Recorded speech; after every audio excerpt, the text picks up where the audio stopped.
Yep, I was at Dollar Tree again and I grabbed another vase. We're gonna make another Dollar Tree Easter craft. First things first, we remove the tag and clean the whole thing with rubbing alcohol.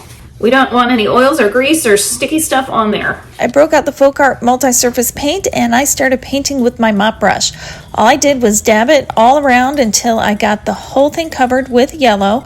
And because I'm impatient, I broke out my heat gun, dried it a little bit, and then I added 2 different colored yellows, kind of a yellow and a yellow orange. Then I went over the vase with both colors, and it just kind of gave it a little bit of a more interesting color instead of being just plain flat. So that's why I did the 2 colors. And I covered the whole thing again, and of course I broke out the heat gun because I wanted to dry it fast.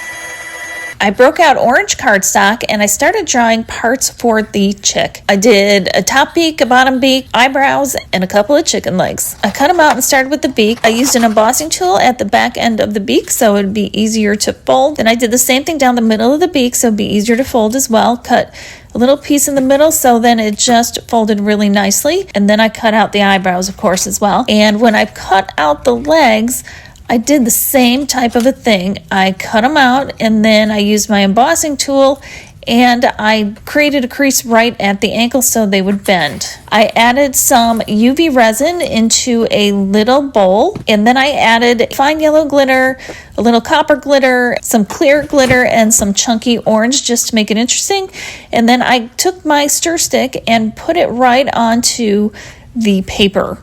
I did that for the legs and the beak and everything, and then I put them under the UV light so that it will cure. Then I did the same thing with the beak. Using the UV resin helps it keep its shape, so I didn't have to glue it or anything. I wanted to make sure I had the whole beak covered, the top side, the back side, and then I will do the underside after. So when the one side was cured, I flipped them over and did the back side, just like I'm doing with the feet right here. And that way it's a nice solid piece and it doesn't feel like paper anymore. Once I had all that together, I took my hot glue and I put the orange googly eyes on, and then I hot glued on the top of the beak and then the bottom of the beak, and of course I did the eyebrows because it kind of makes it more interesting, and then I added the chicken legs.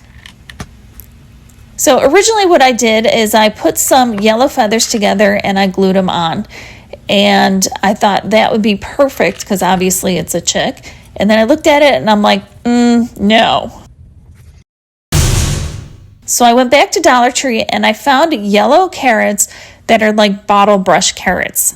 Perfect. So I grabbed them, brought them home, and then I snipped off the top with some wire cutters. The one was easier than the other, and then all I did was add some hot glue to the side of the vase and I squished the bottle carrots on there, the bottle brush carrots on there, and I had to hold them for a little bit.